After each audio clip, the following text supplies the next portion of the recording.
Mark and I were asked many times whether today would be a Canada Day themed show, and the answer was always very simple to us. And yes, Mark and I are very proud to be Canadians. We recognize that we live in the greatest country in the world. We have our freedoms. We have excellent healthcare and education, a great country to raise a family, a peaceful country. We can step outside and be in the great outdoors. There's nothing better than that. We even have the Canadian flag on our logo. That's how proud of Canadians we are. But it's not about that today. Because our fellow citizens, our fellow countrymen, the Indigenous community have been suffering for a long time, way too long, without any resolution or closure to these families, without improving things moving forward. And to Mark and I, that's completely unacceptable. And we are cognizant of the fact that Mark and I grew up quite privileged. We did. We come from middle-class families. We had our education paid for. We had great homes. We always had food on the table. We always had love. What didn't happen to us is that we were not stripped from our homes. We were not forced to go to residential schools. We were not stripped of our culture. We were not told we could not speak our own language. That happened to our fellow citizens, our friends, our family members, our community members in the Indigenous community. And it went on too long and is completely unacceptable. Now, Mark and I may not be able to make significant change, but we can start by providing voices, by providing awareness. And this needs to come to a closure immediately for these families and for the whole Indigenous community. And we stand by them completely, 100%. We'll never stop standing by them because we can feel their pain. We can feel their suffering. We are empathetic to their needs. So today is not a show dedicated to a celebration, to a party, because that's not acceptable at this time, at this moment. We hope it will be. We will hope it will be next year when these families get closures, when the bodies of these children are returned to their traditional barriers, for they can be respected, for the families can find some closure. That's what we want to happen. Reconciliation, an apology. Stand behind the Indigenous community because they are fellow Canadians, and we will consistently do that. And this show today is dedicated to them.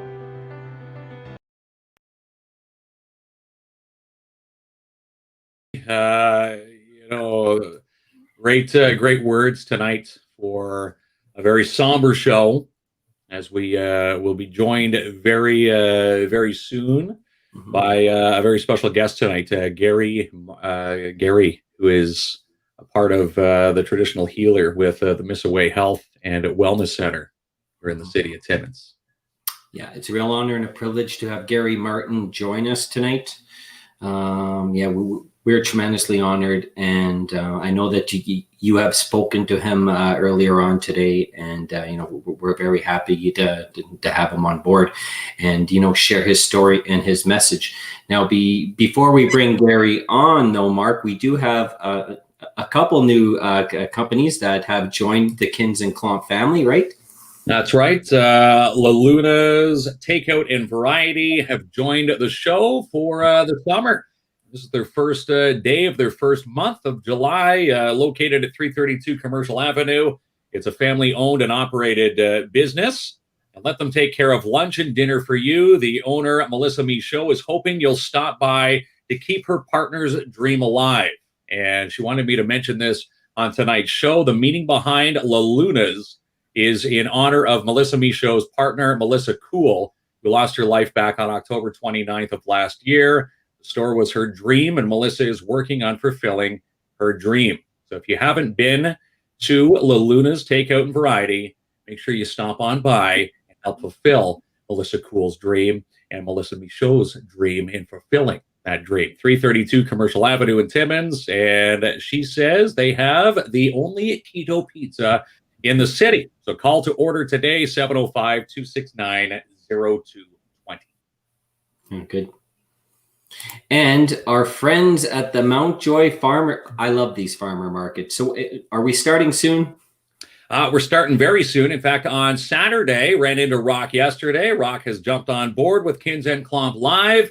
we're going to showcase what's happening at every farmers market. And of course, the first one begins this Saturday at Particip Park, 600 Riverside Drive, 9 a.m. till noon. He also sent a message, wanted to pass this along, that they're still looking for farmers to jump on board. So if you're looking to, sell your goods, there's still time to get a table put up for Saturday. And you can call Rock today and between now and Saturday to sign up, 705-266-3455. And also says to check them out on the Mount Joy Farmers Market Facebook page. So welcoming two new sponsors, yes, KINZ and KLOMP Live tonight. Yeah. Thank you so much. I mean, great local support. Once again, we've seen that consistently. We love them for it. And you and I will be at the farmers market on Saturday, 9 a.m. So don't sleep in, Kinsman. No sleeping in. We will be there. And yes, looking forward to it. Okay. So Gary is here. So I am going to bring him on and we'll pop him on the screen. Am I too dark? It's a little dark. Okay, I'll switch spots here a second, guys. Yeah, no problem. This might be a little better here. Yeah, there you go. How's that? You have some light there. Better light that way. There you go. Second. There he is. Now, Mark, before Gary joins us, don't forget I've added a logo to the show, so you got to slide over a bit. Yeah, I got to slide over just a little bit. There he is. Adjust our head here. Oh, you look great now, Gary. Well, we're a team. Yeah, we're all in orange. Yeah, there we go. We mentioned it before, and I know you spoke with Mark, but from myself and Mark, thank you so much for joining us. It's a tremendous honor. Your name is known across the community. A lot of positive words as a leader in the Indigenous community. I've spoken to a couple people who have listened to your teachings, and it's just a privilege that you took the time today to come and speak with us. Well, thank you. I think it's very important that we get some voices on the air to share with Canada what we're going through right now. Mm-hmm. It's not a happy time for us. Even just doing this radio show right now, this is the toughest one for me. I've done a lot of TV interviews before. Mm-hmm. But as soon as you start talking, man, you can feel those emotions coming up. But I'm ready to talk. Okay. Mark and I were talking about where to begin, and the one question I always had was, when I'm talking to my partner's Indigenous or family's Indigenous, and the question I have, how do you begin with the healing process? I don't believe it started yet, has it? Well, okay, I'm going to boast about my program. Mm-hmm. It was through this program that I ran out of the health center. Mr. Way Health Center is a traditional healer program. And this has been a lifelong journey for me. This program I developed is based on my dad's suicide. He killed himself when I was 24. From that point on, my daughters, I have 4 daughters. They never had the opportunity to see my dad. I have 11 grandchildren. They never saw their great grandfather. So we've gone through a lot of losses. I'm what you call second generation. My dad was first generation. My daughters are third. My grandkids are fourth generation. And I'd like to think my daughters, grandchildren don't have to suffer the horrible things we went through as children. But the healing has begun here in Timmins. I looked long and hard right across Canada for some Aboriginal people that specialized in trauma and post-traumatic from an Aboriginal point of view, not the Western model. Mm-hmm. That's one thing we don't accept in my program is mental health and addictions. We don't want anybody's mind altered. If we're going to use something to help them heal, it's going to be our traditional bush medicine. We make everything from scratch. And so from that, it took me about 8 years to find this guy, and his name is Gerald Keesman from Haida in British Columbia. It started from there. And I met this other young man that in my travels, Jules Tapes. He also specialized in focusing therapy on Indigenous trauma. All our workers at Miss Waste Center, like in my program, as well as the CYW, are all trained in Aboriginal trauma and post-traumatic stress. So we've developed a program to help our people heal from the most severe cases that any human being can possibly think about. You can imagine what the Jews went through with the Holocaust. I don't think they had programs ready back then. But most of my learning on this program that we developed is based on our model of healing.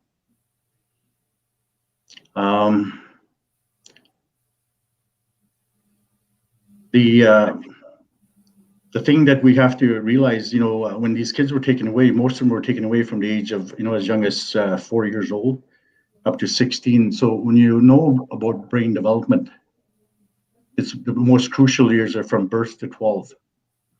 And I think when you think about the kids that were taken away and placed in residential school, that's where love ceased to exist. And they introduced harsh punishment. When we look at our history, we never had a thing such as teen pregnancy before. Because all the girls and boys were taught from grandma, grandfathers, the aunts and uncles, how to live that positive life, healthy lifestyle. So when they were in their mid-20s, that's when they married, because we're ready to have children. Mm-hmm. But because of all the abuse that occurred over the years, that part of the female was taken away. I'm constantly asked by a lot of mainstream service providers in child welfare, why do the girls keep having babies for if they don't want to keep them? Well, if you know anything about post-traumatic stress, that will knock the strongest man down. Doesn't matter how strong you are. Because that's one thing that a lot of the kids missed out on was nurturing. Like our people are very, very caring people. Even if somebody died and the husband perished, like the men would fulfill that role by providing nourishment, wood, water, whatever that family needed. They weren't just ostracized and put aside. So getting back to my program, we've developed 3 programs here in Timmins over the last, like I said, 8 years, and we've been running them for about 7 years now. We've graduated about 400 women and compared to 90 men. So the men still have a ways to go to catch up to the girls because they're ready to heal. Mm-hmm. We also have a youth program. It's a 3-day youth program. And because of that age group, like pretty well from 12 to say 19, it's coping skills that they're lacking. And that's what we instill in them. We connect them with some support services in town. And we have all kinds of ceremonies, like every ceremony that was taken away from our people back in the day, we're going to implement through our program, including burials, weddings, walking out ceremonies, you name it. Everything that was taken away from us, we're going to implement here in Timmins in our program. And our catchment area here in Timmins goes as far west as Constance Lake, to Chapleau Cree, to Bear Island, to Mogmi. So that's a pretty big area. And I'd like to think, we took the proper time to develop this program. And that's why it's so successful. When I compare my 5-day program to Western addiction programs, we do a hell of a lot more in those 5 days than they do in 28 days. Because mainstream services that they're providing for our people are focused on symptoms and medication. And what we do is we put the medication away and we support and create that safe environment for them to share. And some of the stories that these people are sharing, man, like I'm just very, very surprised that we haven't had a lot more losses with the adults that survived because of the stuff that they saw, including my dad, he was a residential school survivor. He originates from Fort Albany First Nation. St. Anne's School was there, but at the time he was old enough or taken away to go to school, that school was full, so he was sent to Pelican Falls up in Sioux Lookout for 2 years. And I often wondered, why I had so much resentment towards my dad for not teaching me the language. I lost my Cree, a good part of it. But I didn't realize until after he committed suicide, the reason he didn't want us to speak Cree is that he didn't want us to get beat like he did. Like, he didn't push me in school. I dropped out of school when I was grade 7. Because again, he didn't want me punished in the school system. So all those resentments I had before he died, like, were really bad and very deep. But once I understood what he went through as a child, and I knew why he became violent when he, started drinking. And unfortunately, my mom,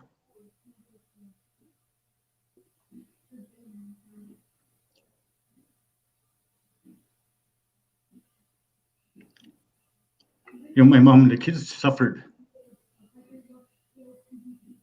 Like, how do you stop a full-grown man from beating on your mom? All you can do is cry, but there's nobody there to help you. And that's how this is how these kids suffered in residential school when they were abused. They couldn't cry because there's nobody to protect them. Some of the stories that these kids, these adults come out of residential school is just amazing. Like I said, they're still alive. We're very resilient people. I can only imagine some of the things these kids suffered. Can you imagine, say, at 10 years old, being given that responsibility to throw that baby in the furnace because it's the priest that fathered those children. That was their way of hiding them. If they didn't burn them to death, they buried them. There's so many unmarked plots out there that you think the numbers are high right now in Canada. That's just in the West Coast. Wait till they get to Ontario and the eastern provinces here. I think we're the only ones in Ontario that's ready for the trauma to come out here, because we got programs. We've developed these programs. We've trained our workers. And I think for mainstream, if they want to keep providing services to our clients, they're going to have to learn trauma and post-traumatic stress techniques, because the symptoms approach isn't working. And that's something I'm going to really push here in town is we need our own family healing program. Like we have some at the property right now, but this is just for Timmins. Like, we need a lot more of these places in Ontario that's land-based. And the programs have to be delivered by Aboriginal people that have gone through the system. You can't teach this stuff in school. All my knowledge and wisdom comes from life of hard knocks. Watching my dad beat up my mom, finding my dad dead on the floor. Like, how does a young man carry on? Carrying all those emotions. And I can see why so many people drink, use drugs just to numb the pain, because there's so much pain there. I'm just, to tell you the truth, I don't think mainstream society is ready for what they're going to come across when these people start talking. Because we're capacity building right now. Jules, my lead therapist or healer, he has 4 groups of students being prepared for trauma right now. I'm in year 2 class. We have year 1s, year 3s, year 4s. So we're going to have probably about 80 graduates in about 3 years. And that's just for the Timmins area. And these guys are all going to be trained in trauma and post-traumatic stress. And to tell you the truth, we're teaching a lot of social workers, addiction workers, mental health workers, psychologists in town here how to deal with trauma. Because they're not trained in that. They're trained to deal with symptoms. That's the big difference here. That's why they're not getting the results we are. And I hope the people are listening here to that are in power, take what I'm saying to heart and make that honest change. We know that structure that we work in, and it's not effective for us. Child welfare was designed to keep our kids in care. There's more kids in child welfare system now than there was in the day when residential school was going full bloom. There's something wrong with the system. Education. Why is there two tiers of education, federal and provincial? We all live in Canada. We all live in Ontario. A lot of mainstream people think that we had a choice living on reserves. No, we didn't. We were forced to live there. I think the federal government will never acknowledge this, but the reason they put us in those isolated, remote areas, hoping that we would die off. The big mistake they made is that's where we're strongest. That's where our animals are. That's where our medicines are. We live off the land. just like just before this interview today, like I was so nervous, like I had to go in the bush. I had to go lay some tobacco down and smudge myself down just to get settled enough to talk about this. Gary, you're talking about those kids that never had a chance to talk here, including your dad and all his brothers and relatives, and like there's so many of us in James Bay, Timmins, Chapleau, all over Canada, and nobody's trained to deal with that. So if government really is sorry for what they did to us, then they better start putting out some funding out there so we can build our own treatment centers for our families. And if they want to follow us so they can help their people heal, we'll be more than happy to show them that. We've never turned down non-Native people in our programs. If anything, the guys and women are very accommodating. If they need to heal, Gary, bring them in. They're not holding those grudges for things that happened to them in the past. They're still willing to walk with them to heal together. That's saying a hell of a lot for our people compared to what Canada did to them. I have a lot of non-Native friends. When I first moved to Timmins here 40 some years ago, just to get on a ball team was a hell of a thing. I thank God I met 3 non-Native boys that were very good. The Barber boys, Ted, Jim, and Jim, and there were 3 non-Native guys. They took me under the wing. We played. We've been friends ever since. Over 45 years. They don't treat me as a Native guy. They just treat me like anybody else. There's never any comments made about my skin color, whatever. They just treated me like a human being, and I'll be forever grateful for those 3 guys. They're the ones that embraced me when I got to Timmins. The first comment I heard, riding down 3rd Avenue when I got off the train that night, that's when the train used to come to Timmins here. People were honking their horns at me. I said, geez, this is a friendly place to be. I guess that's your way to saying hello. Until one guy rolled his window down and said, go home. That's the first time I heard that. I think I was 19 years old when I heard that. I said, this is not a very welcoming environment. Then you're trying to get an apartment or a house, and you phone ahead, and yeah, okay, the apartment's ready. You can get it. So I go there to pay my first and last month's rent. Oh, sorry, it's taken. I go home, I get my brother a call. I said, he calls that same landlady. Is the apartment still available? He said, yes, it is. But my brother just came there 5 minutes ago and he said it was taken. The only difference was he saw the color of my skin. I don't drink. I pay my bills on time. I go to work every day. I've raised my 4 kids.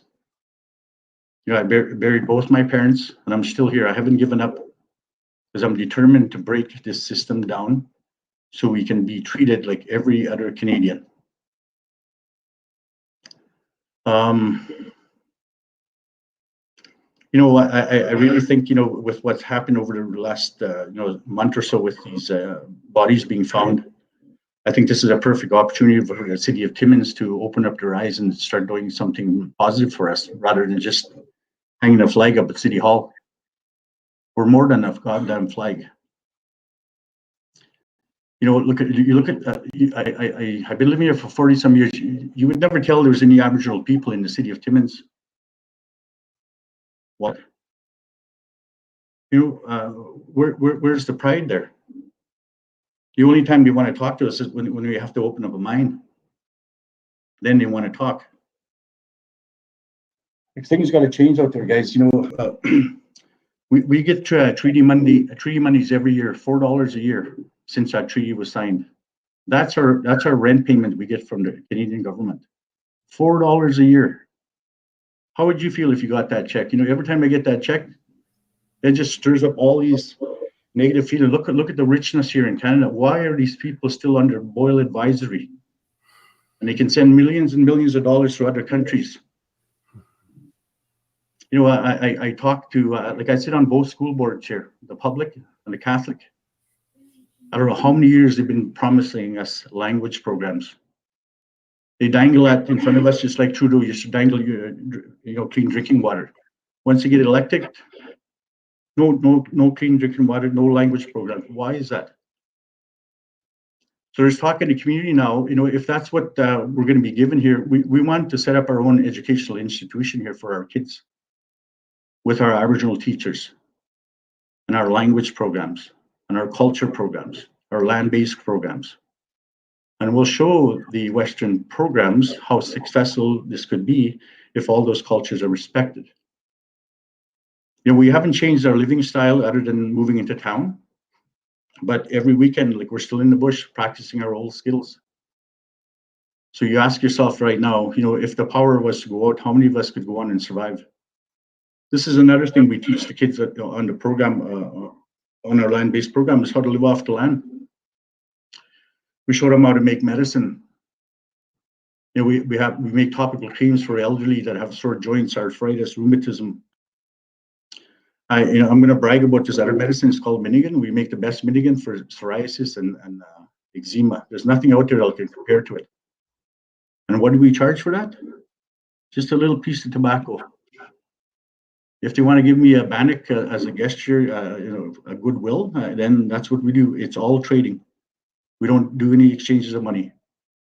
And that's what I'm offering the city of Timmins here. If they want to come learn, they have to get out of their comfortable offices, come on the land, sit in a teepee with us, and we'll share our knowledge with them.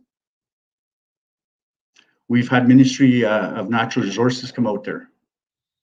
City police come out there. But we tell them, can you please leave your guns at home? We're just having a meeting here to talk. That's very intimidating, especially with the trauma our people have been through, and they see somebody coming there with a gun. Like for me, my dad killed himself with a gun. So every time I see a gun, I see my dad laying on the floor. Like I got to shake my head. No, it's over, Gary. But that memory's still there. But I've learned through trauma and post-traumatic stress how to manage those memories now. The thing you got to remember about trauma, we all survived trauma that for the West are still living. It's the memories we have to deal with now and manage, and that's post-traumatic stress. And when you look at our children that went through residential school, that's not normal stress, not normal trauma. This is what you call complex trauma. Assault after assault after assault after assault. How do you deal with that? Western society doesn't know how to deal with that. That's why they medicate them. So there's talk in the city here about a safe injection site. Instead of building that safe injection site, why didn't they build a family treatment center here? Something that's going to produce tangible results. I kept records of all my clients that come in through Mississauga Health Center for the last 18 years. I work with Native, non-Native men and women. This is 2021, guys. You want to know what my rates of sexual abuse are in my program? That when people come in there, it's running at about 98% right now. That's your core issue. There's not very many people in the city of Timmins that are trained to deal with sexual abuse like that, at that level. So there's a lot of work to be done, but it all starts by putting all these brains together, people in power. We're not just decoration pieces that you can sit on a board with one vote. You have to have Aboriginal representation. I see a lot of decorations around town that, on City Hall, different Aboriginal school boards. There's not much power behind that seat. We have one trustee on the board, like, I forget how many trustees on there, but we only have one vote. Like, we need our voices at those tables because we can have more power. I'll give you an example here. In traditional healing, a simple thing like a fire, we're exempt from all fire bans in Canada. Regardless if there's a fire ban in Ontario, we're still exempt from that. We still can have our ceremonies, like for a sweat lodge, a sacred fire. We get the proper documentation from a fire department, like a fire permit. Even though we don't need one, we still got one. Just to play by the rules by everybody else. Somebody calls that there's an open fire on our property. The fire department shows up, doses out our fire. Does not apologize, He said, there's a fire ban. I said, who gave you authority to put out this fire? The assistant deputy chief. He should know these rules. That's like me going to the Catholic Church on a Sunday and pissing on their altar. That's exactly the same thing that happened here. How would they feel? And my firekeeper, you know, he's got the authority to do whatever he has to do to protect that fire, because that's his grandmother and grandfather's in that fire. And if it wasn't for his common sense, one of those firefighters would have got hurt that day, because he was told to protect that fire no matter what.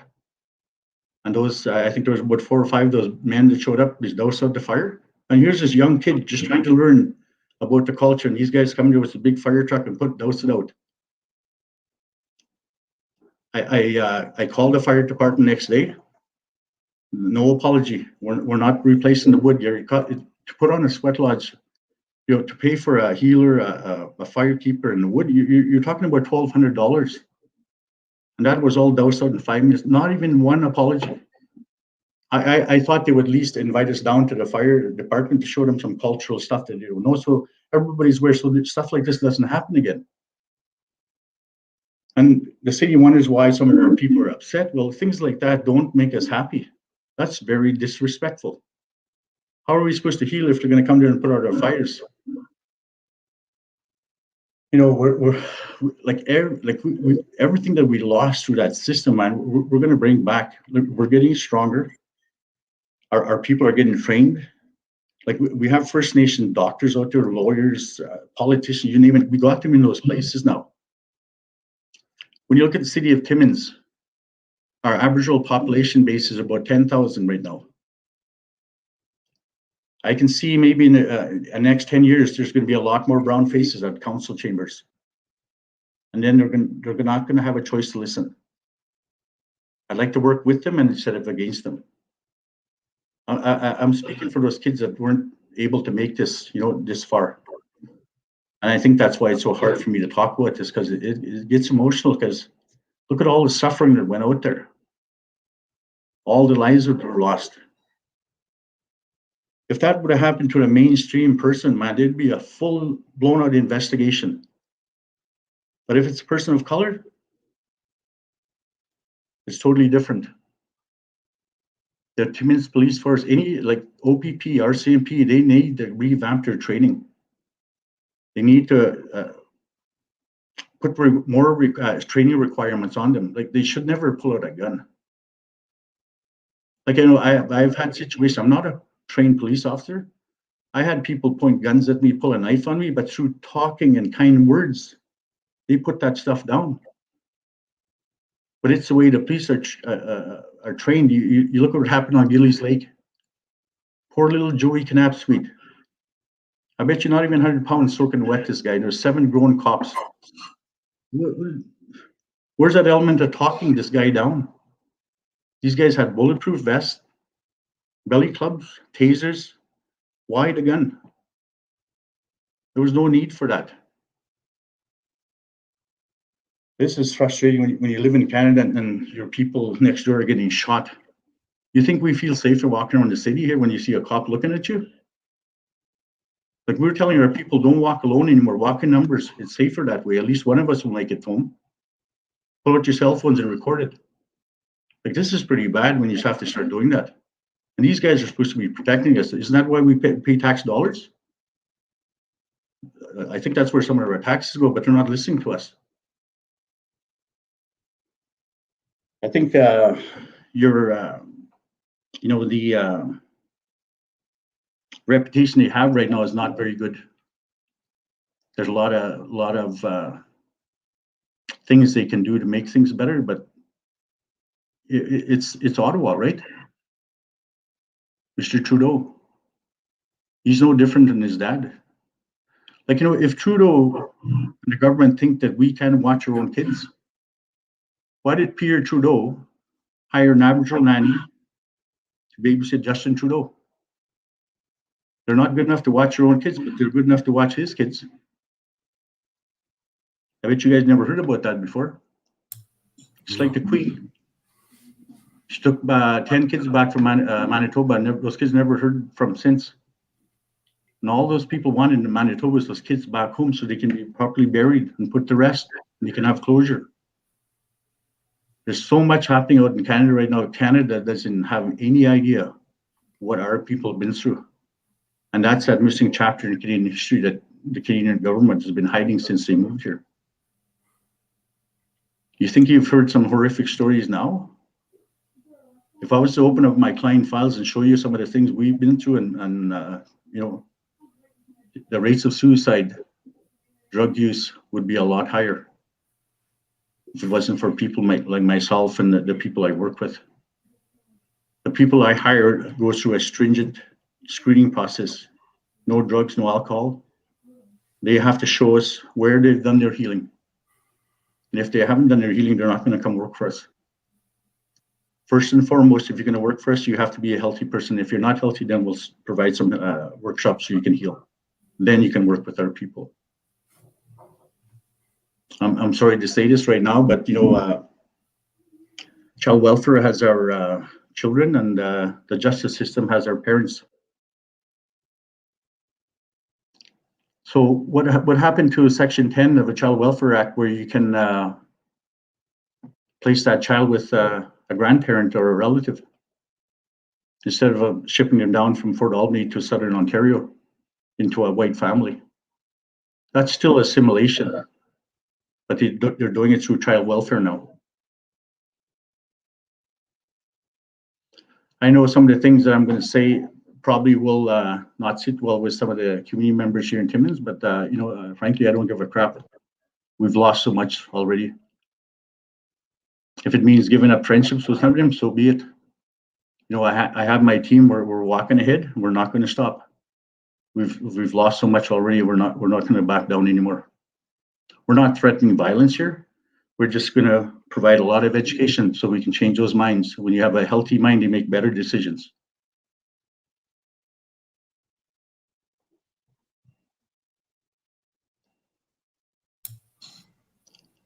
I know I like to talk, but is there any questions you guys want to ask me?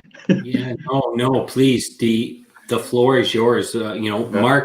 Mark and I are here to listen, and we feel that's the position we're in. That's how we can help support change is by listening to recommendations, to the stories, and promote the message. That's one thing that we feel that we're capable of doing. But just your position on, you know, I seen it actually this morning, how people look at some members of the Indigenous community. So me and my partner, we were out for breakfast. And I often, when I go into a restaurant, I'll make a joke and people laugh or pretend to laugh. But so there was a younger Indigenous gentleman. He came into the restaurant and he made a little bit of a joke about being a fan of the Montreal Canadiens. And people looked like they were scared at him and looked like he was weird. They treated him completely different than I've ever been treated before. Yeah. And we were actually appalled at, and it happens just this morning. I witnessed it. Yeah. No, I've had that experience over the last couple of weeks too, just walking around Gillies Lake. Mm-hmm. You can tell there's a lot of uncomfortable people when they meet up with me, but I said, you know what? Educate yourself. You'll be surprised. Mm-hmm. What we've lived through. I said, we're not here to fight. We're here to educate, guys. You know, education, like I said, there's 4 parts to change, right? Identify, feel, understand. Once you get those 3, then change happens. Unfortunately, for a lot of people, they skip the feelings part, just like Canada doesn't want to feel this right now. They want to jump into understanding and change. No. There's no taking shortcuts here. The Canadian government has gotten away with enough. It's time to hold them accountable, just as much as the church. My motto is, you know, if they're still alive, they should be held accountable. Doesn't matter how old they are.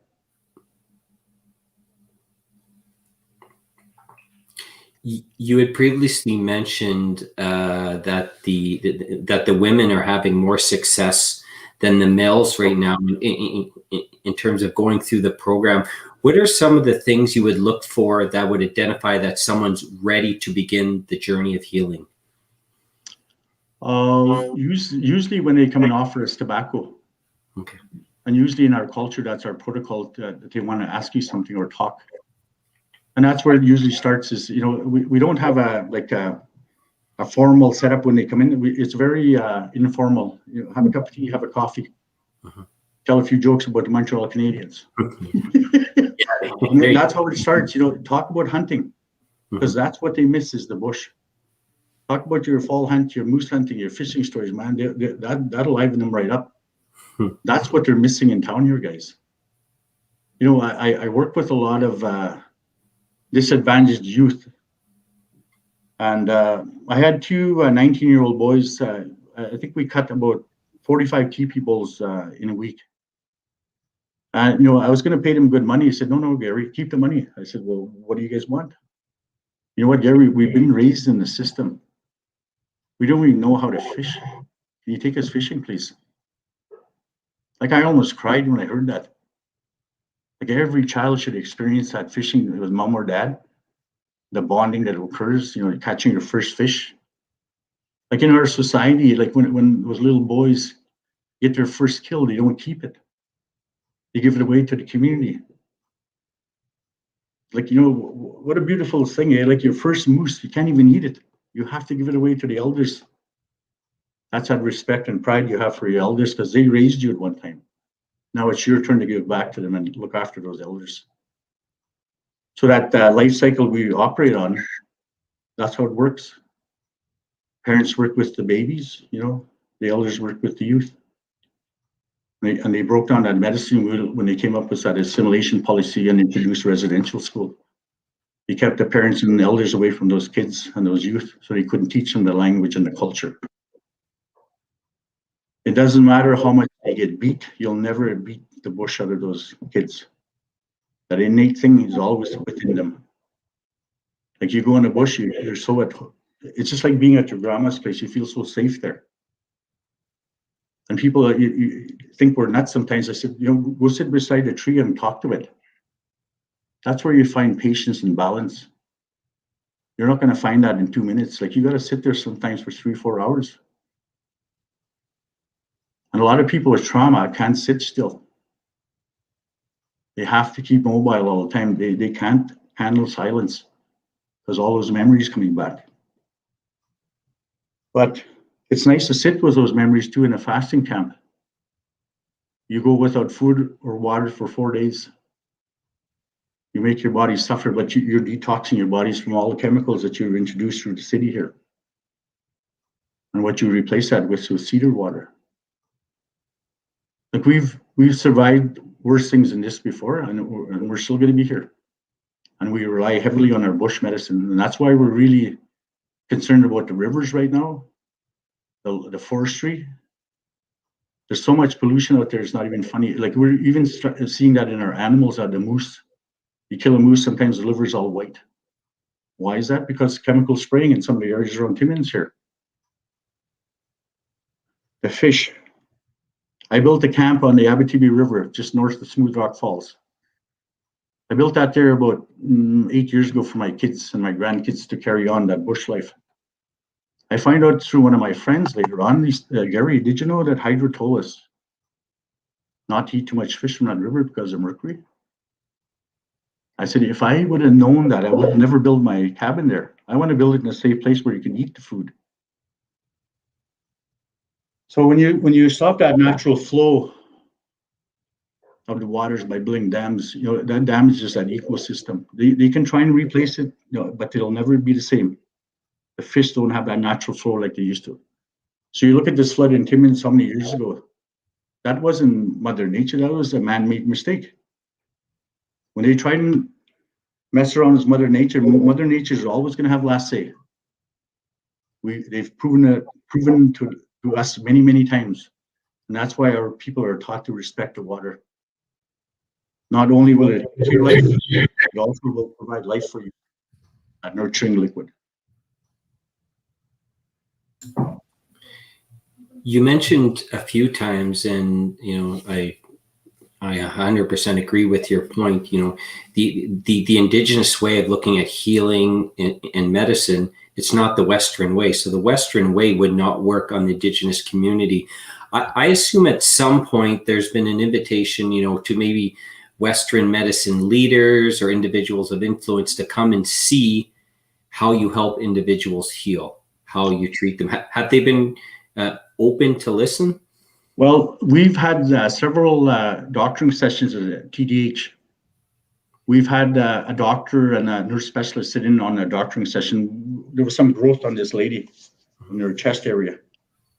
Now, how we do surgical procedures, we use an eagle bone and some drumming, and we'll suck it right through the skin. And those doctors said, we've never seen that before. I said, since COVID started and all this bush medicine, there's two types of medicine we give people for COVID, 2 teas and 1 salve. Since COVID's been here, we haven't lost a client that's been on our medicine. So, we must be doing something right. And the thing that makes us different from Western programs, we bring spirituality into our program, not religion. We've seen the damage religion can do.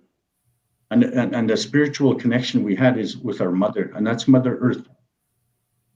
That's why in our culture, when a baby's born, they're not allowed to touch the ground until they have that walking out ceremony. The moms have to pick them up and walk outside. They can't touch the ground. That's how much respect those families had for mother. Like, that your baby can't touch the ground yet. They're not ready. And then when they graduate from that, they'll go up to the next one, the snowshoe ceremony. They have to show their families that they can provide for their family. And these are just little boys, but it's progression. Like the next stage after that is the strawberry fast for the girls when they start their moon time at 13, 14 years old.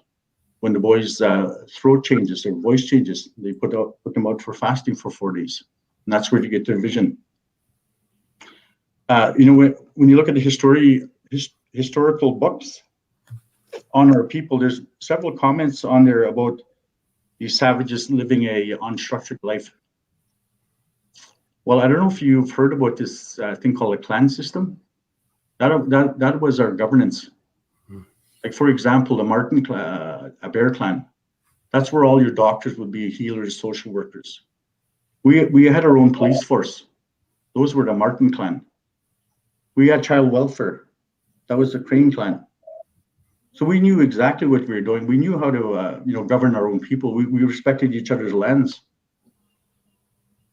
And I think the big mistake we made there was helping Christopher Columbus come back to life there. We should have just pushed him out in his boat.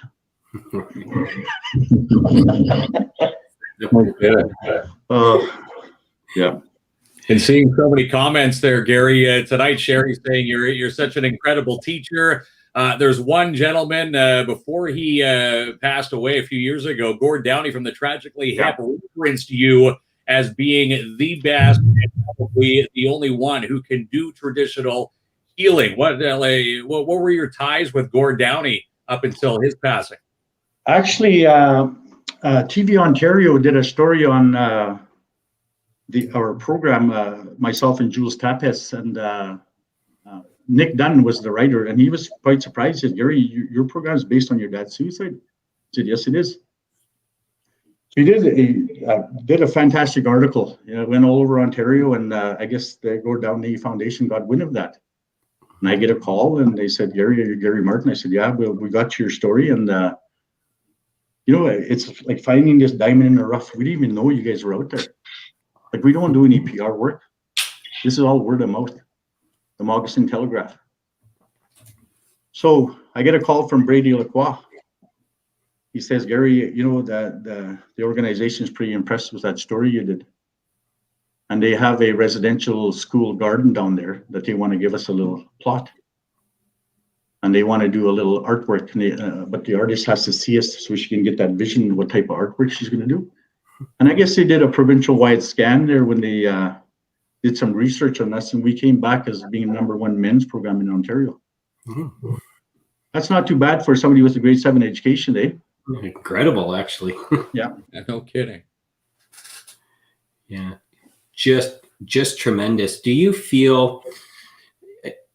I just feel, at least for me, I grew up Caucasian. I mentioned the video at the beginning. I understand what the term white privilege is. I grew up in a mid-class family. We were shielded with the information about residential schools. I went to the Roman Catholic education. I wasn't aware of anything growing up. It wasn't until I was later. Do you feel like, how come it took to find 215 young souls to start this outrage? And I understand that the Indigenous community has always been spoken about the residential schools, but now it feels like it's more of a mass population. Do you think people are building more awareness? So did it really take to find 215? And we understand there's going to be many more bodies, but did it really take that to start building? I think for myself, to come to some kind of conclusion why this is happening right now. Mm-hmm. I think our people are in a good place. They're a lot healthier, a lot stronger, educated, and that's why I say we can handle this when it comes out. But at the same time, our brothers and their sisters that aren't trained in trauma, we're more than welcome to train them, offer them a seat in our training, so we can heal together and work together. Because, like I said earlier, with my rates of sexual abuse at 98%, that's about half of it is non-Native people. So it's out there, in all facets of life. You take, for example, one little girl, one little boy that's been molested at, say, 3, 4, 5 years old. That stays with them for the rest of their life. Their intimacy, their trust, their self-worth, their self-esteem, their self-image. And that's why they become easy targets on the street. Like, when you see somebody vulnerable on the street, these pedophiles know who to go for. Some of these kids that were, you got to realize these residential schools were around for a long time. Some of these kids that were molested in the schools became molesters themselves later on. And this is what we're seeing out there now. It's very rampant that this is not acceptable anymore. These kids deserve to be heard and treated like everybody else in Canada and give them the proper care that they need to heal. And that's what's lacking right now is facilities in town here to be able to do that. I really think, when this all came out, I was on a Zoom meeting with Justin Trudeau on June 4th. Ryerson University was the host. I forget the guy's name that was the moderator, but you got to ask one question. So before I put my question in there, I consulted with my healers throughout Western Canada and Ontario. There's 3 things that they want. Any school that has any resemblance to a residential schools, those names have to be changed. Funding for proper treatment centers for our people, and compensation and restitution. That's what they want. And people in Western Canada want a lot more than that. They want charges laid against these guys. I mean, they have every right to ask for that. What I'm preparing for here is when they need services, we're going to be ready for them, whether it's one-on-one, group work, or ceremonies. Like everything that was taken away, like I said earlier, is going to be implemented in our program. Right from sundances to night lodges to naming ceremonies to weddings to burials, funerals. We're going to do it all. We had this incident about 3 years ago in town. This young Native man had passed away from cancer. He wasn't working, didn't have a lot of money. And the family came to me and said, Gary, we can't bury our brother Johnny. I said, why not? Because we can't pay the $200 for the minister to conduct a burial. I said, they charge you for this? Yeah, we can't. We don't have money. I said, well, do you mind if we bury it through our program? So we conducted a traditional burial for Johnny. The family was happy. He said, that's the first time we've ever seen this, Gary. I said, you're going to see a lot more of this. One of the things that's so different from the city compared to reserve life, for example, is burials in the wintertime. My mom died in February, 2.5 years ago. We couldn't bury her till the spring. Back in the Moose Factory, somebody dies, there's a group of men that dig until that hole is dug 6 feet under. Doesn't matter if it's January or July. That full service is conducted right from the church service right to the burial. You don't have to wait and drag it on for 3 or 4 months until the ground gets soft. That's what you call proper closure. And I think that's why you found the bodies are being found. We're ready for that now. But I don't think Canada is. They have a lot of work to do, including the city of Timmins and surrounding area. I'm saying this with love, guys, not hate. I want the city of Timmins to improve their relationships with us. If they start listening to us, I think they'd have better results. You got to be from this culture to do the work. And one of the things that I thought about before this interview started, I said, maybe we could do something with your program here. We could have educational teachings from time to time. We could explain what a sweat lodge is all about. Absolutely. We could explain what a pipe ceremony is all about.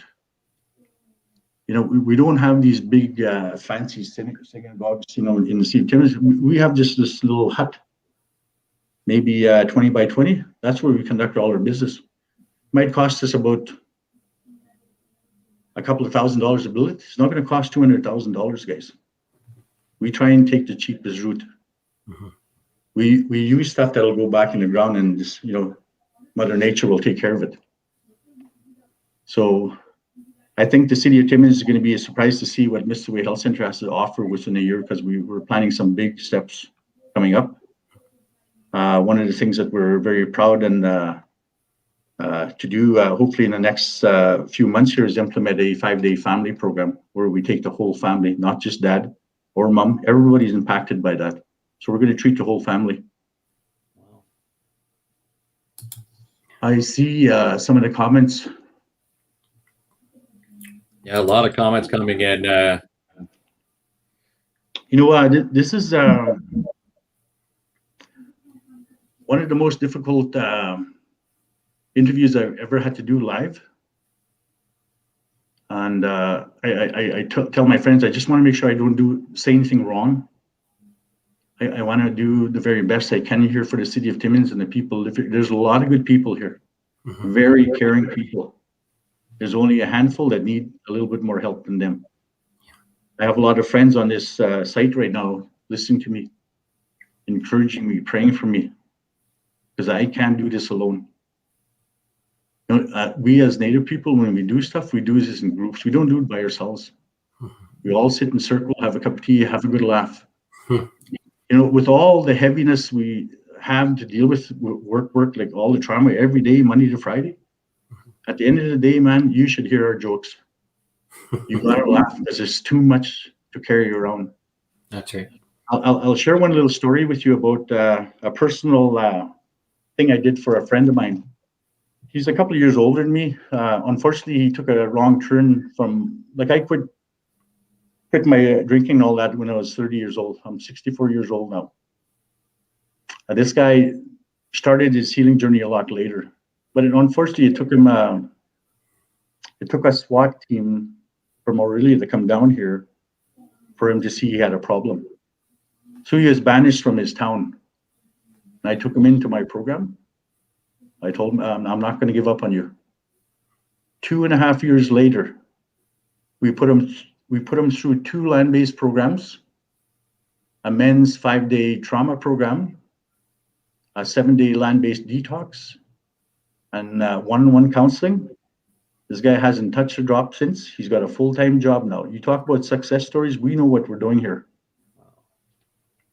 We can almost guarantee these guys are going to get a job, because I know a lot of people in town, and I know a lot of good people are willing to help, but they're still a little shy to go public with that. If we knew someone that needed help, or if there was someone that is listening to you today and realized maybe they can use your and your team's assistance, how would they reach out to you? Well, our office is located on 130 Wilson. The phone number is 705-264-2200, or you can put a post on my Facebook or Messenger. What mainstream has to realize, a lot of the people we work with are on the street. A lot of them don't have that technology like cell phones. So you have to make yourself available. Like this 9 to 5 job in THP doesn't work. My clock is the sun. I get to bed when I see the moon going up. We still run that traditional healer program that way. Even though we only get paid 7 hours, we work a lot longer than 7 hours. But that's a commitment we have to help our people. Just amazing comments coming in tonight. I'd like to see all those comments after a while, because I don't want to read them right now, because I read one and it almost broke me down there. Yeah, there's one from Sherry there says, Gary, you speak from the heart and from your knowledge base. You have my full respect and attention. That's from Sherry Tremblay. Jeez, that's very nice. Thank you. As a Aboriginal person, that's all any child wants to hear. Those good comments. We've been hurt enough already. We've suffered enough. It's time to enjoy life now, guys. We've lost way too much time. We've lost too much people. Like, we just want to come in and have fun with everybody else at the park. We don't want these kids running away. We don't know them. The only way that these kids are going to understand is if they come into our circle. So what I'm going to offer the city here, if they really, really care about us, get rid of Canada Day. You know what would be really nice to make a statement for the rest of Canada? Let's have a big powwow on July 1st next year and invite all nations there. And let's celebrate together. And at the same time, you can educate them. That's what I call education gatherings, healing. That's where you get that understanding. When you get to understand, that's when that mind is going to change. We're going to live in harmony, guys. I strongly believe that. And I think, a lot of times, because of the work we do within the schools with those young kids, believe it or not, 2021, guys, it's the kids that are teaching their parents about residential school, from our workers going into schools and teaching them about that. I've worked with Hearst University. 2 years ago, we did a presentation to 18 university students from Hearst.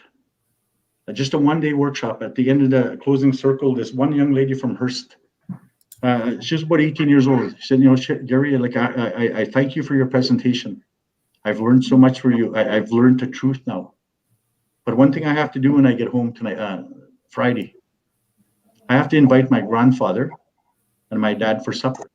I said, oh yeah, that's nice. She said, no, it's not nice, Gary. My grandfather taught my father that you were bad people. And that's what my father taught me. I got to go home and correct that. That's not true, Gary. You're very kind. You're very giving people.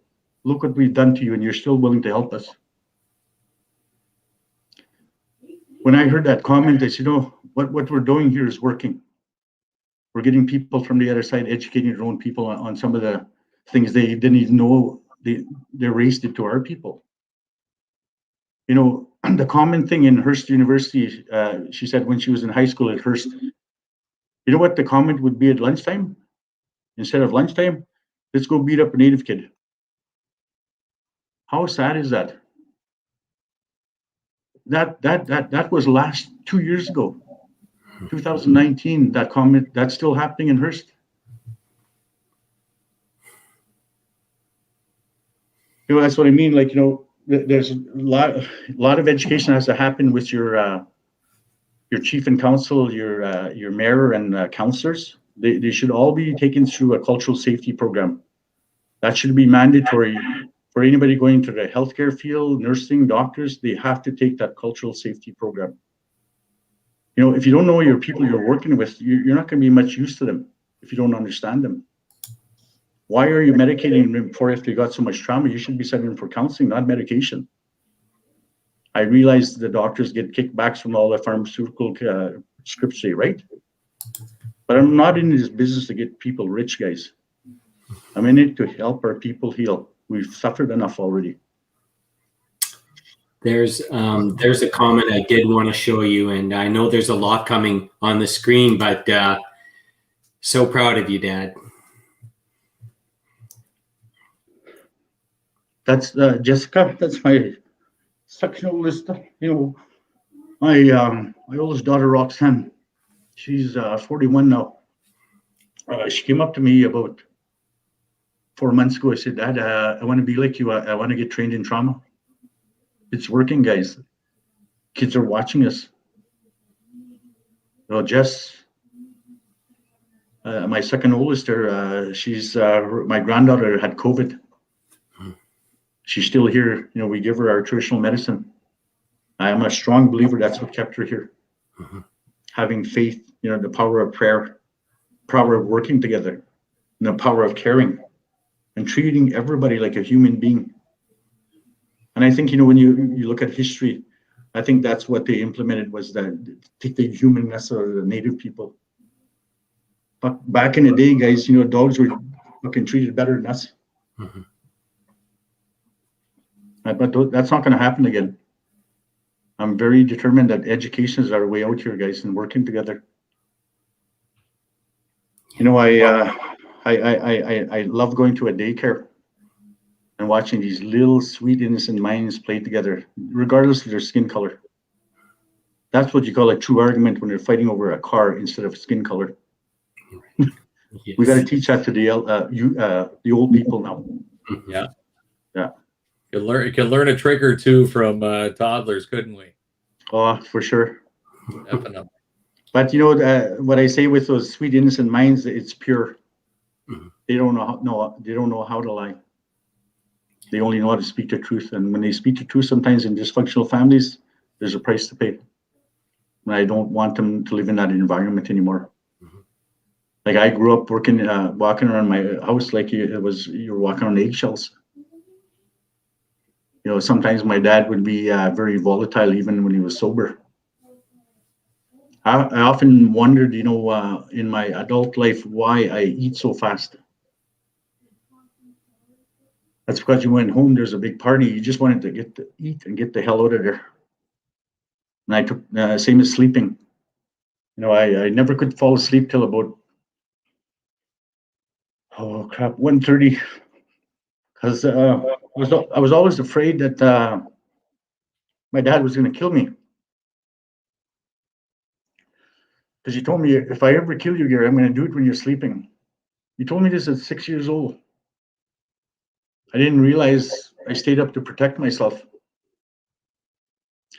So when I started healing, that's one thing I had to deal with. Like all my sisters, my younger siblings, Gary, how come you like to play the radio loud all the time at night when you put us to bed? Because I didn't want them to hear my mom getting beat up. So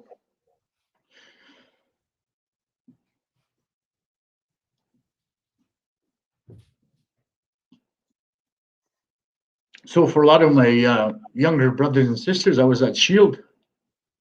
A lot of them never experienced the stuff I saw because I was protecting them from all that stuff. I used to go to town with my mom and dad, and my siblings would be mad at me because you get to go to town with them, Gary, all the time. Yeah, from 6 o'clock till they came home at 1:30 in the morning, pissed drunk and fighting. Was that fun? I don't think so. What I found fun was getting to see my friends in Cochrane for a couple hours before I went to the hotel room and stayed there all night. So my sister, when she told me that, she had a change of heart after. I didn't realize you had to put up with that, Gary. There's a lot you don't know what I had to put up with because I protected my younger siblings.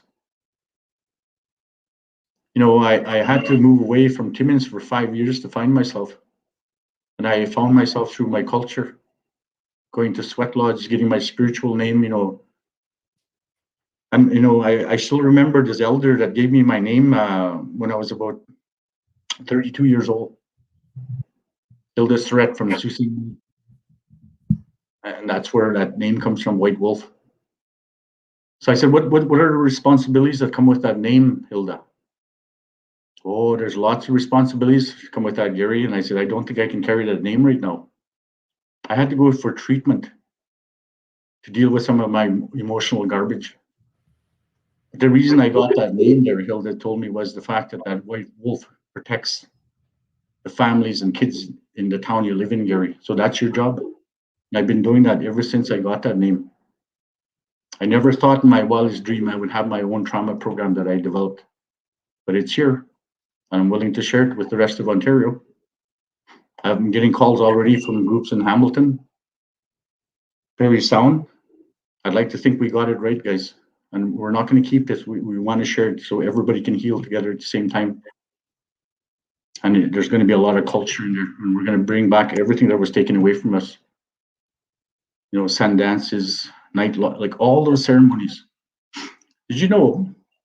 I'll tell you a little story about laptops, okay? We were using laptops before Columbus came here. Did you know that?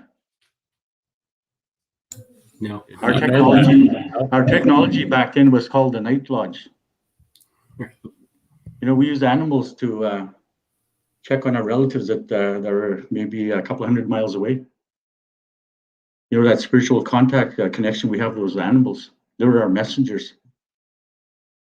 And so when my great auntie saw the laptop for the first time, she asked her nephew, "What's that thing? Are you mad at that machine? Why you keep poking it?"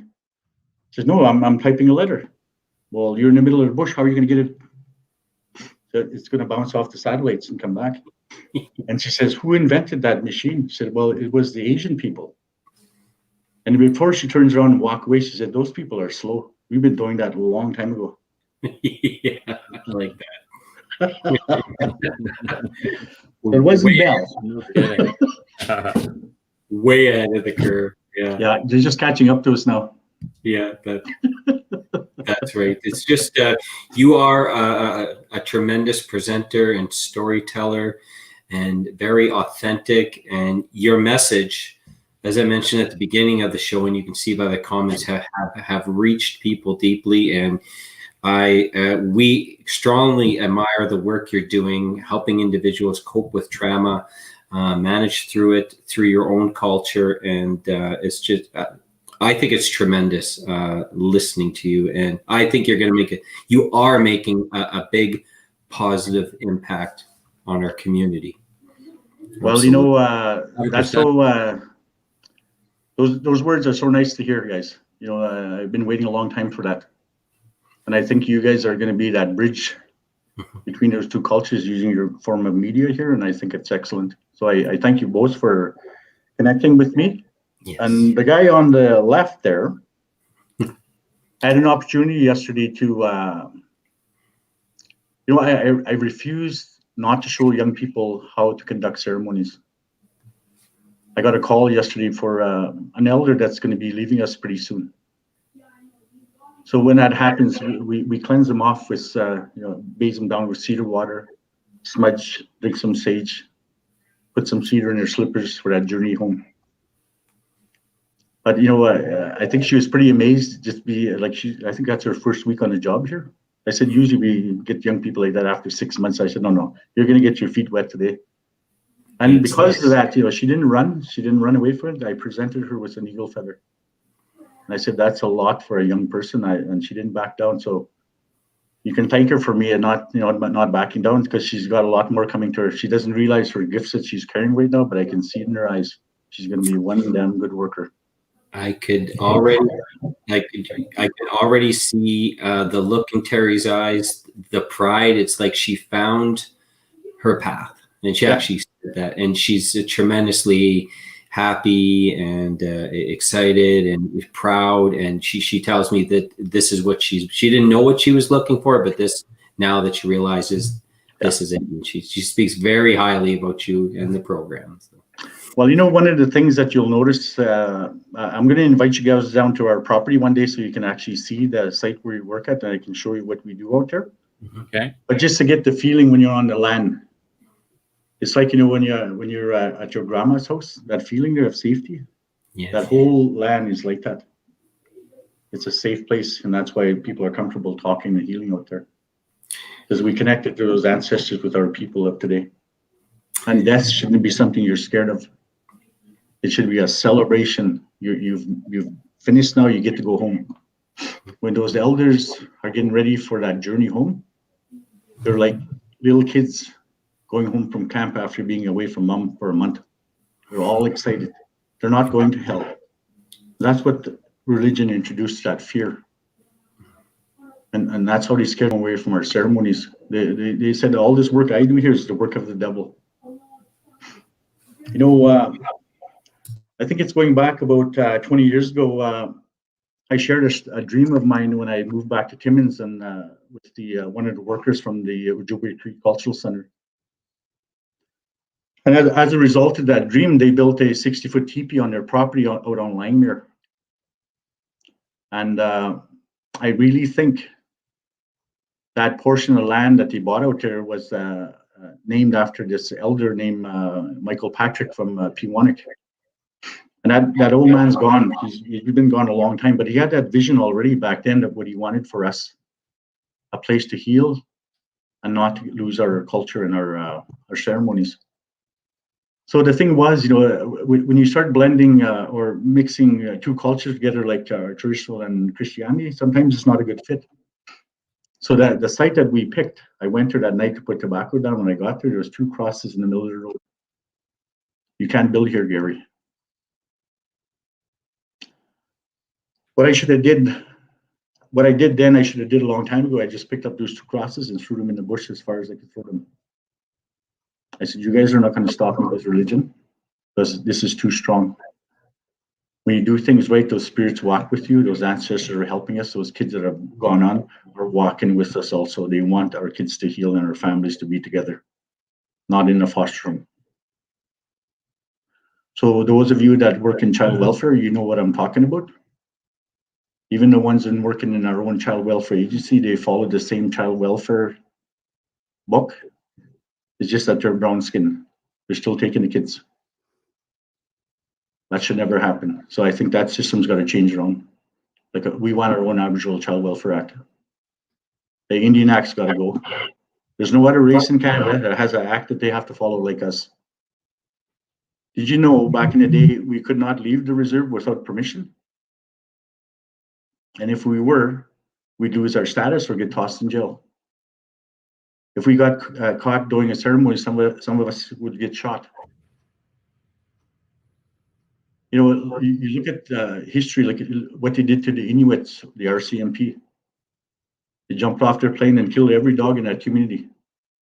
And their dog was the means of transportation to get to their food and their medicines, right? And all of a sudden you got these people lost. Like how the hell would any culture feel if you took that away from them? You can imagine how a family of 5 would feel if they lost their remote for all the rest of their life. They'd go nuts. That's just a remote control. That can be replaced. Yeah, this is. I'm sure there's a lot of people that you know got some good at this. Probably some hurt feelings, but if they hurt your feelings, I can help you with that. Come talk to me. It's not hard work, guys. You know, what we have to do when we do with trauma work, like a lot of times, you know, the first trauma session I ever had, I think I was 33 years old. I thought it was similar to our Western approach, you know, an hour session, but you see you for 45, so they can leave 15 minutes to record. My first session lasted 5 hours. And I had to go and rescue 28 little Garys that were hurt. That's just one session. And I've had to go, you know, rescue a bunch of Garys. I used to see Gary back there crying, and that I used to see him. But through our trauma training, I have to go back and talk to Gary and bring him back out. That little boy has to be nurtured and loved. So I think that's what really makes our program successful, because we go back and touch that little boy, that little girl, when we bring them home. Just like we're doing with those bodies that are being found. We're going to send them home now. So I think how how this all happened with this show. This is perfect timing, guys. I think there's much more than you two working and me together. It's that spirit part that it's bringing us all together.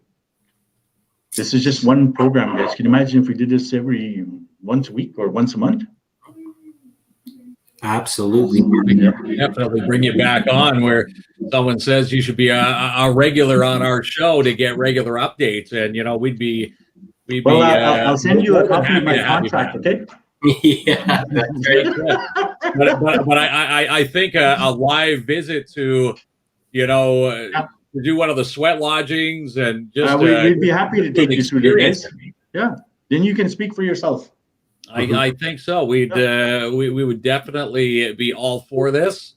Let's make this happen sooner than later. I think traditional healings, from just hearing comments, you being referenced from Gord Downey as one of the top traditional healers on the planet is that's proof in the pudding right there. And just seeing who you've worked with and who you've bounced back on their feet to.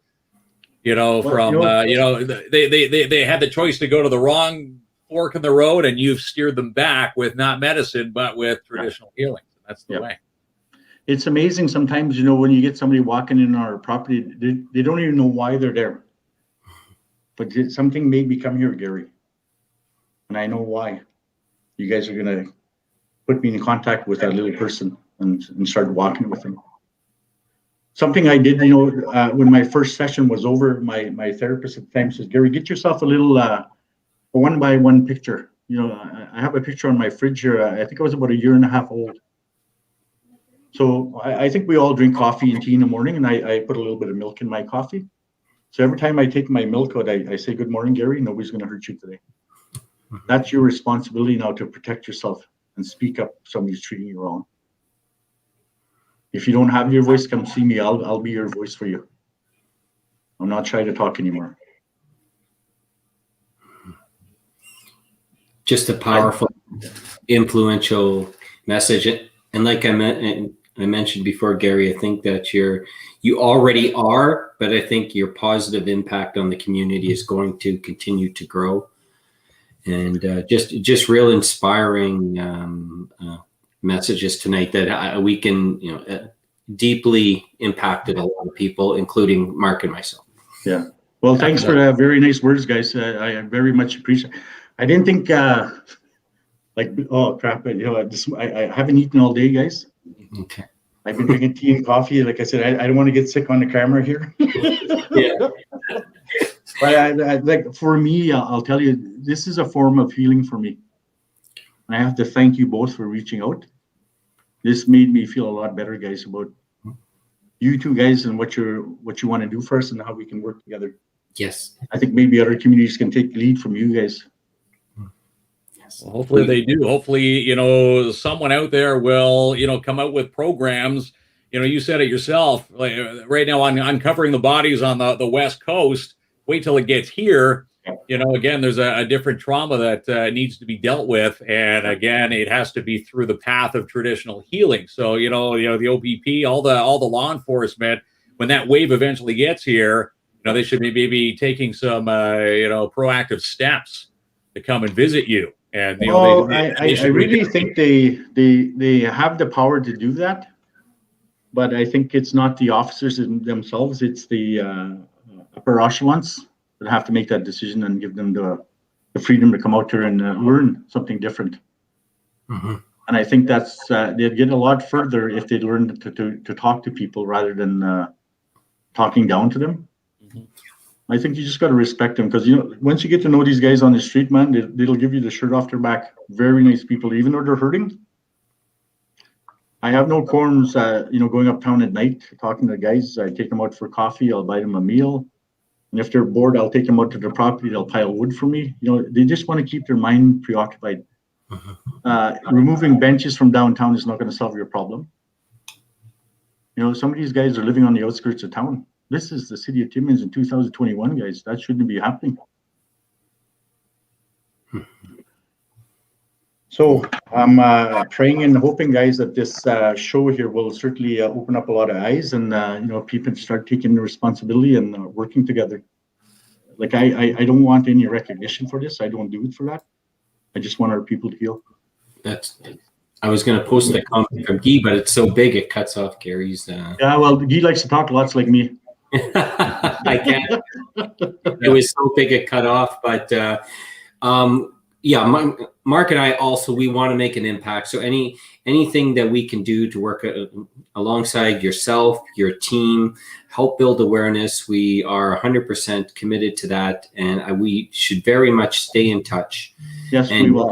An open invite at any time that we go live to come on and provide updates and Well, you know what? I'll tell you something, guys. This is a personal invite to you both. My young worker, Doug Davey, is probably one of the best hunters I've ever met, and I'll see what we can do about maybe giving you guys an experience on cooking a goose over a fire, traditional style. Yeah, I've never done that. I would love that. No, never done that. I've seen it done, but that would be awesome. Yes. You guys have ever been to the Keg, the steakhouse? Yes. Okay, our menu prices are double that. It better be a good goose then. Here's the thing: you throw the goose at you, we wouldn't know what to do with it, right? But you take it step by step, right? Well, actually, we have workshops out there. We show young people how to clean and how to prepare those wild game for traditional cooking style in teepees. It's a lot of fun, guys. You'll enjoy yourself. We consider us accepted that invite. Yes. Right.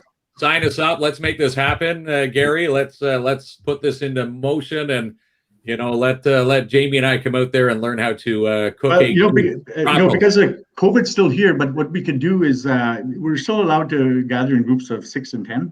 We'll just limit it to that and take it from there. Sometimes the small groups work better just for just to talk and get to know each other type thing. Okay.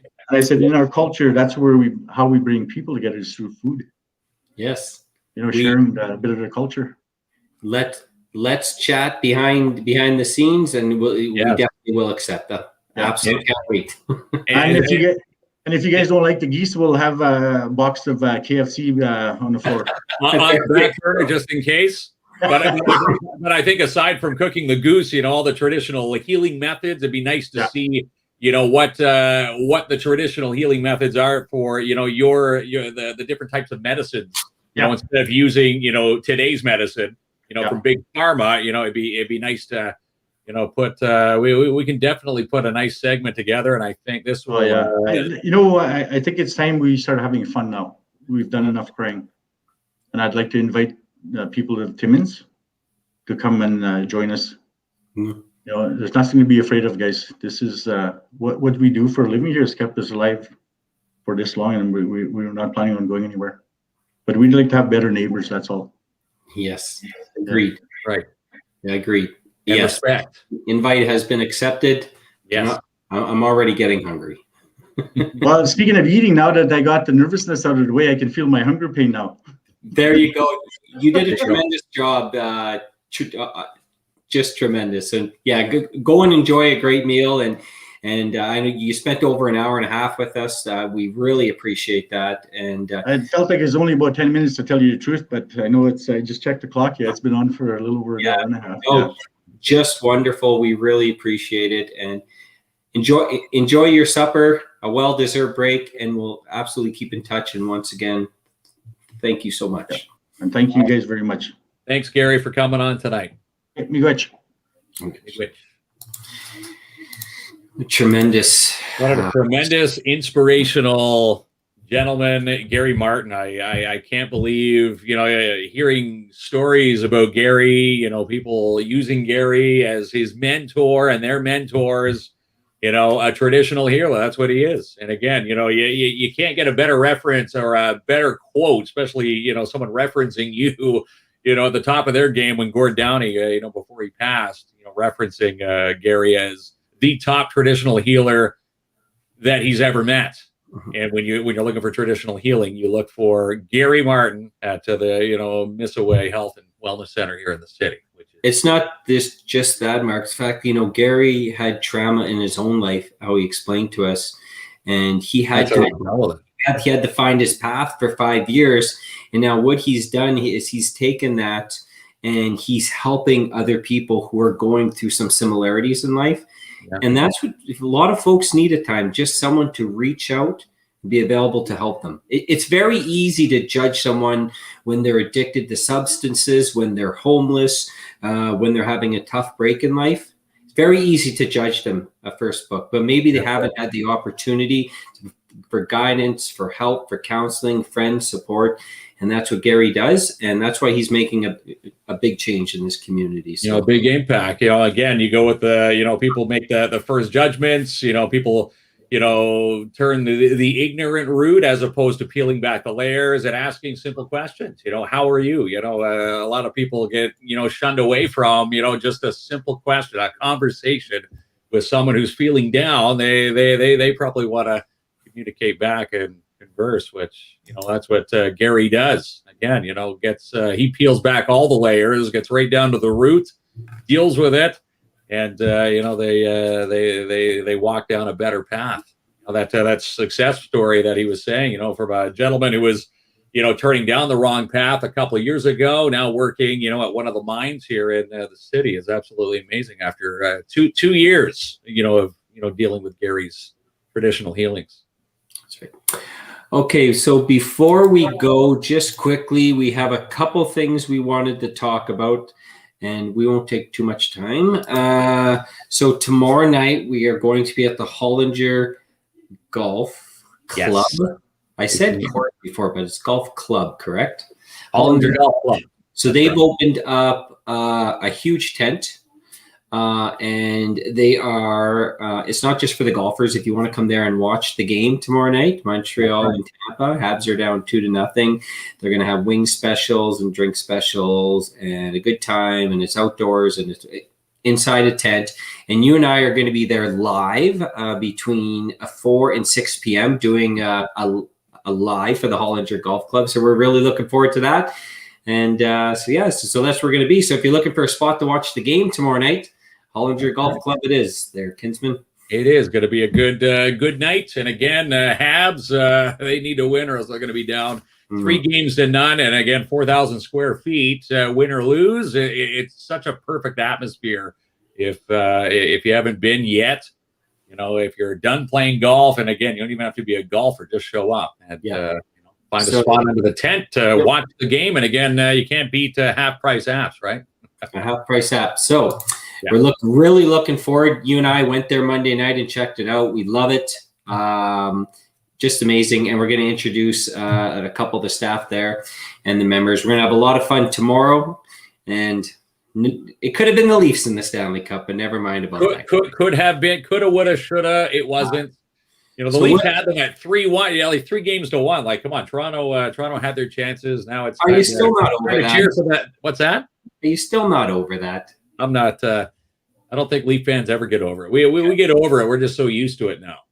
Okay, so a couple more. Are you asking me this question? Well, that's the question. No, we're asking our viewers: do they mini putt at the Hollinger Mini Golf and the mini putt here in the city? Because we've got some big plans happening with Don Marcoux at the mini golf. And it's going to be a fun way to get into. Can we unveil any of the details? Are we allowed to do that yet, or do we have to wait till tomorrow or on Saturday? We're going to unveil some of the details. We're going to unveil that. You and I, we found some magical way to keep secrets now. I don't know how. I always used to be a gossiper. Now I'm a secret guy. I found the magic with you. It's funny. We've got 2 golf events. The Hollinger Golf Club. We're going to be playing, underneath the tent.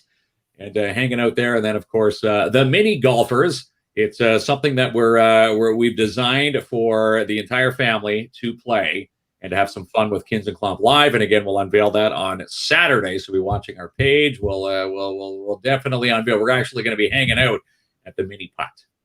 Okay, and then on Tuesday we're going to announce what's happening at Full Beard on Thursday. So we've asked people to save the date. You got to get babysitters, book time off work. Thursday, July the 8th, starting at 4 p.m. at Full Beard.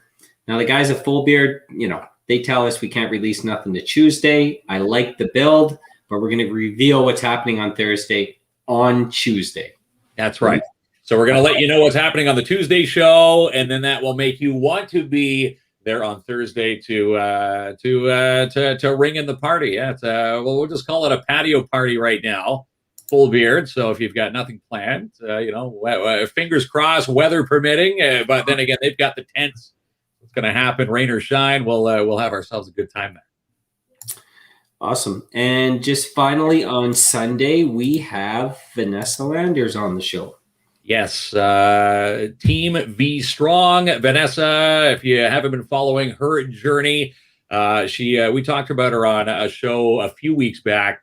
Well, she's continuing the journey. She's got an update on the journey, and we'll have Vanessa on the show on Sunday, and she'll let us up to date on what is happening. Currently in the midst of trying to get to Toronto for feeding tubes and whatnot. It's not a rosy path that she's following, but we're definitely on Team V and Team V Strong. There's new stickers, by the way, which we'll bring to the show on Sunday, and we'll tell you where you can buy the stickers. They're $10. And again, Team V Strong, you want to give back to Vanessa, we'll give her the chance to come on and tell her story, and we'll hopefully raise a bunch of money for her. That's right. She's definitely in need of it. And before we leave, we definitely wanted to mention Timmins RV for sponsoring the show. Once again, Kinsman, the heat is coming this summer. We're getting a little bit of rain, but what would you rather do? You're all camping, be in a tent, or be in a beautiful RV watching the Jays game? Right. That's right. Let's say the RV, especially if you don't like getting bugged, at night, literally, right? Mosquitoes in the tent, you leave it unzipped, it's going to happen. At least in an RV, you can easily see it, swat it, and then you're back into the comforts of, it's like the confines of home, but at your campsite. And again, they are now the home of the Keystone RV, the Keystone Arcadia RV, the newest line. And you want to visit them online, timminsrv.com. And I was just looking, they have a 2021 Sprint travel trailer, which is $10,000 cheaper as of right now. I just looked at their price. It was originally $75,000. Now it's $65,000. So they've got some great deals there. And again, don't pay for 6 months. Yes. Awesome group there. And Lucian, so we are there early next week to shoot another video. And this time I get to ride the school bus. And that's right. You get to ride. You made a big stink the last time. You lost the coin toss. So Penny, she's gonna put us both to work. So the next time we're at Lucian, of course, they're recruiting new buses, new bus drivers for the upcoming school year. I'm gonna be doing the in-class training, and she's gonna mix it with you doing the driving for the en route training. And it's not just the parking lot. She's gonna take you through the city of Timmins. So that should be fun. Looking forward to it. I'm going to pull right in front of Walmart, get the primo spot right in front of the entrance, and walk in and get some groceries. I guess not. All right, Mark. That was probably maybe our best show. And once again, we wanted to thank Gary for his message, his storytelling, and what he's doing for the community. Yeah. And just excellent. Just an excellent man. Again, Gary Martin. You can't get better than the traditional healing. And again, the Missaway Health and Wellness Center here in Timmins is on Facebook. You can contact the center, and if you need to reach out, which we will, we're gonna hopefully get there, and we're gonna see how we can cook a goose. You and I, Jamie. That's one of our tasks to do this summer. I think that's going to be a lot of fun. I can't wait to hang out with Gary. He seems like that guy. As he was saying, you feel like you're at grandma's house when you step onto their property for the first time. When you're talking to Gary, it's like you're sitting in front of your grandfather listening to the stories. And just an inspirational man, and he's got a lot of praise on the show tonight with the comments. Yeah. And again, what a treat to have him on the show. Obviously under terrible circumstances, but it's good to know that traditional healing is the path to go. And for those out there listening and watching, OPP, the trauma, the departments out there getting ready for the wave when they do uncover more bodies. When it gets to Ontario, Gary's definitely the one to talk to for teaching. 100% agreed, we rarely agree, but we definitely agree on that, Mark. Certainly do. All right, my friend. You have a good night. You too. We'll see you tomorrow.